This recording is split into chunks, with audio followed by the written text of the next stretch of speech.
We're discussing FDI in multi-brand retail and its implications.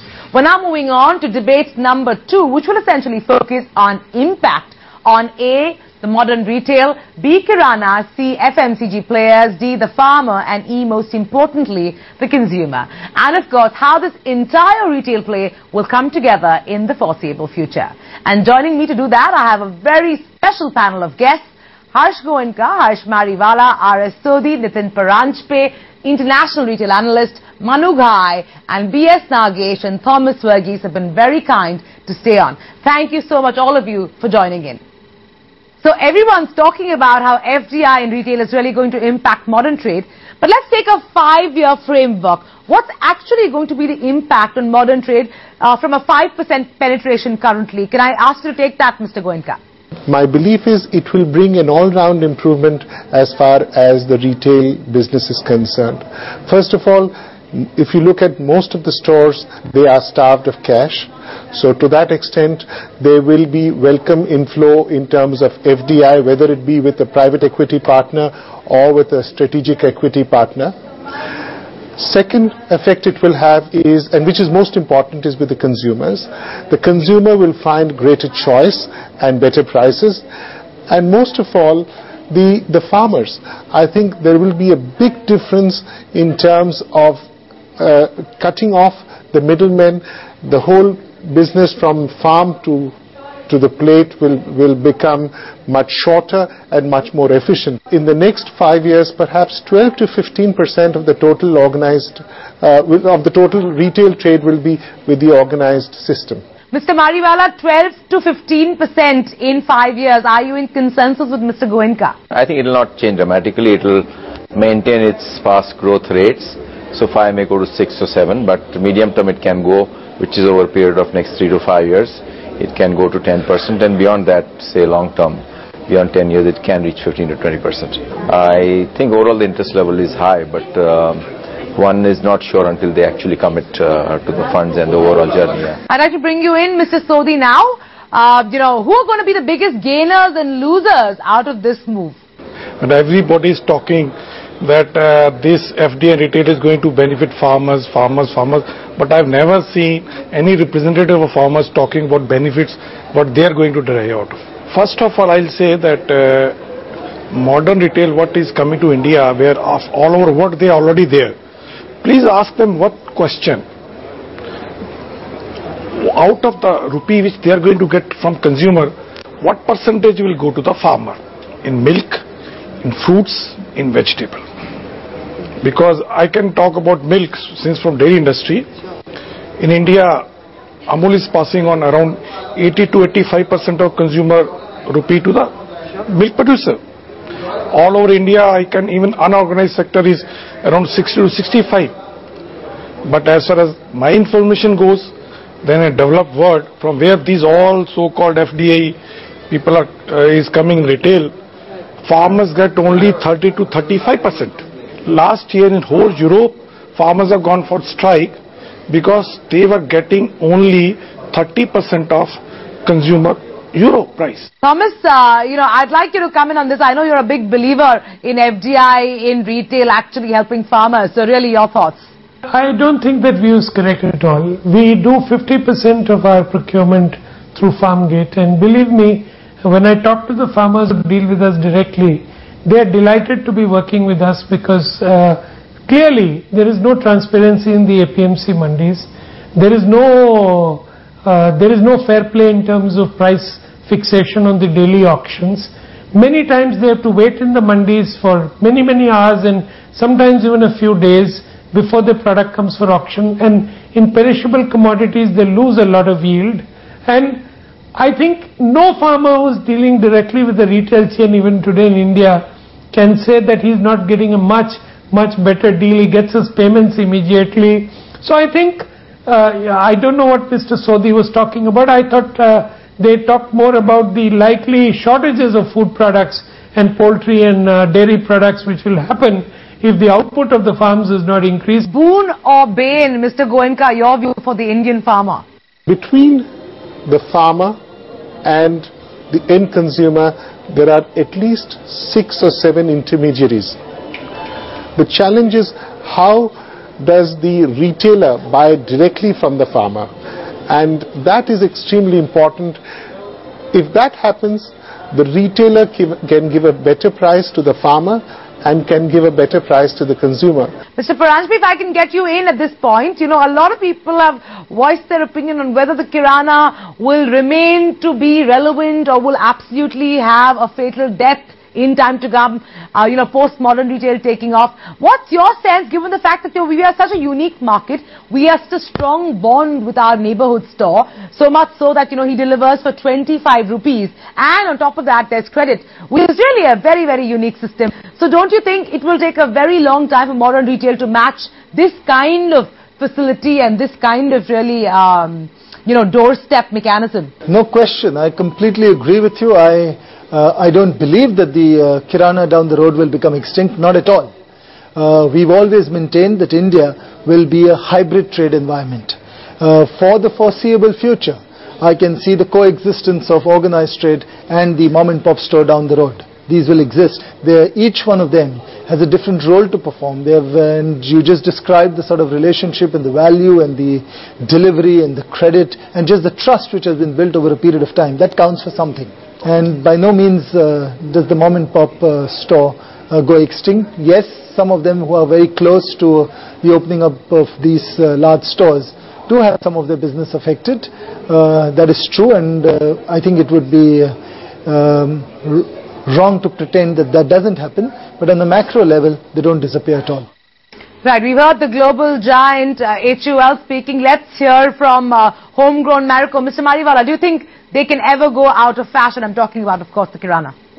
I don't think they can ever go out of fashion. It will depend on which city we are talking of. In a city like Bombay, where there is scarcity of real estate, it will be impossible for big retail chains to have big malls in, say, parts of South Bombay or Bandra. It's just impossible. So we are going to be reliant on the Kiranas. There are some other cities where the outskirts are very near in terms of distance. Relatively it's easier to occupy real estate space. In addition to that, the overall relationship with the Kiranas have done, and also in the last few years they are prepared to actually meet this challenge from modern retail. Let's get a retailer's perspective. Nagesh, let's hear from you on this one, on, you know, the future of Kiranas really. I think the first fact in India is, I think this is the only country where you have a 8 million number of retailers to a billion population. So we are saying of 1 in every 12 Indian has a private retail shop to his own name. Okay, so you are actually talking, so 1 in every 120. So you are actually talking of a very large penetration, number one. Number two, when the base is growing and it is at a 5%, every 1% addition takes a large number, because if you look at the total pie of the $600 billion, that is growing by about 6 to 7%, which means that the India's GDP growth is adding about $40 billion US dollar of market every year. And out of the 600 billion, only 5% is modern retail, which is 30 billion. And 30 billion is growing by 30% every year, which means 39 billion. So Sonali, for the next, I don't know how many years, the modern retail will not even be able to capture the full growth of pie of the base. So what is the fear we are talking of? Let me tell you, in India, retail chain will have not an easy walk. It's going to be a tough fight. But Indian traditional retail chain is operating on a margin of 8 to 10%. Whereas in all the developed countries, or where these multi-brand or retail chains have been successful, they have come where retailers are getting margin of 20 to 30%. Right. So retail chain has to see that they have to manage their whole show with less than 8 to 10%, because consumer will enter to the retail modern format stores only if he is getting 2 or 3% lower price. I mean, that is going to be a very tough task, and ultimately people who are going to invest in India, they want money back. They are not coming in India for charity. Are you then saying, Mr. Sodhi, that the government has not thought through this and is really playing into the hands of, the Indian retailers who are in need of this FDI investment, and of course international retailers who are awaiting to enter India because of the big opportunity, and the farmer is just really going to be the scapegoat of sorts, and add to that we're going to become an economy that overconsumes? But farmers have not got benefit from retail chain. You see, farmers get the benefit only if production, processing and marketing is in their hand, like in Amul. But here, farmers will produce, some second party will process, and third party market, and everybody will want profits. Very optimistic, Mr. It doesn't look like that's happening anytime soon. Let's move on to the impact on FMCG manufacturers. Mr. Mariwala, how do you think this is really going to pan out? I'm talking about, once modern retail does take off. Global manufacturers who, are of the likes of HUL, PNG, Reckitt Benckiser, they really have international relationships in place with the Walmarts, the Carrefours of the world. Do you actually see that it's going to be advantage multinationals as opposed to homegrown FMCG players like yourself? I don't think so, first of all, because it all depends on which sector you are in. Within FMCG also there are various sectors. There are impulsive purchases, there are food, there is personal products. So history has shown that in personal products the overall brand loyalty is much stronger compared to foods, where the brand loyalty is much poorer. So I think it will be sector-wise rather than a player-wise. Just because somebody else is selling, P&G is selling to Walmart in USA in a much bigger capacity, they may have a marginal advantage. Having said that, there is a threat of private label, and the only way to mitigate that threat would be to market leaders. If you are a market leader in personal products or foods, the threat from private labels is much lesser compared to if you are a very, very weak player. And not only that, the market leader has to go on taking steps continuously to be 2 steps ahead of the private labels in terms of innovation. Right. Let's get the FMCG giant in. Mr. Paranjpe, advantage global players such as yourself? The truth is that we have, and as Unilever, we have expertise in terms of dealing with large retailers. We've worked with them in many parts of the world. We know what it takes. We know how to work with these people. We've built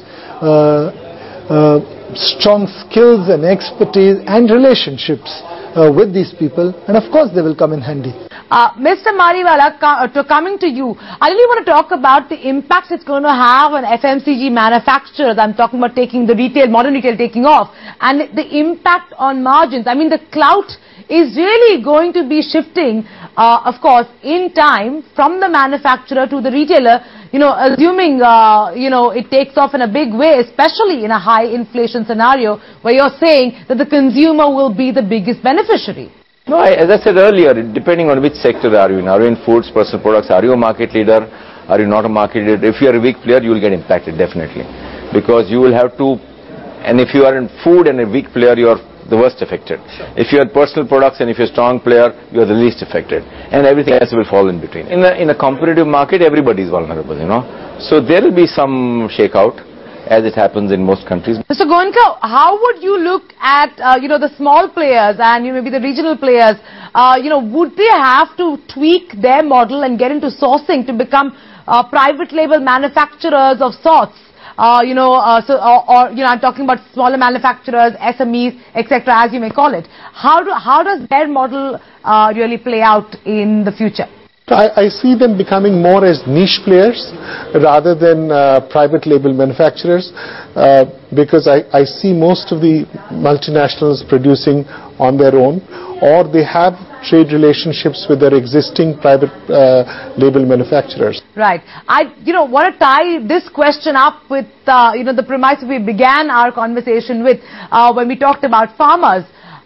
Do you think the next step for the government would have to be considering corporatization of farming? We would be one of the largest farmers in the country, in the sense that we have 32,000 hectares of plantations, and I find it very difficult for the government to do that at the time being. There are many more priorities for them to take care of than this. So I wish they can bring in corporatized farming, because the corporates will bring in mechanized, better methods of farming, but I can't see the government having the boldness to do it. Let's get the lady who's not had a chance to speak. Manu, sorry to keep you waiting. As a global retail analyst, your view on corporate farming? It's different than in other countries, because here it's policy formation is one thing and getting it enforced is another. So we'll have to, probably the governments will have to work amongst themselves and kind of address for more a central government policy rather than a state government policy. So you must understand that there is a lot of regional disparity within the country which must be answered, and for any rule to probably be pan-India, it's going to be enforced by the central government. Right, that's true. The regional disparity and those issues need to be addressed. We're going to be tracking that as well. But I'd like to close the discussion at this point. That was really some discussion. Thank you so much for taking the time and joining me here on Brand Equity.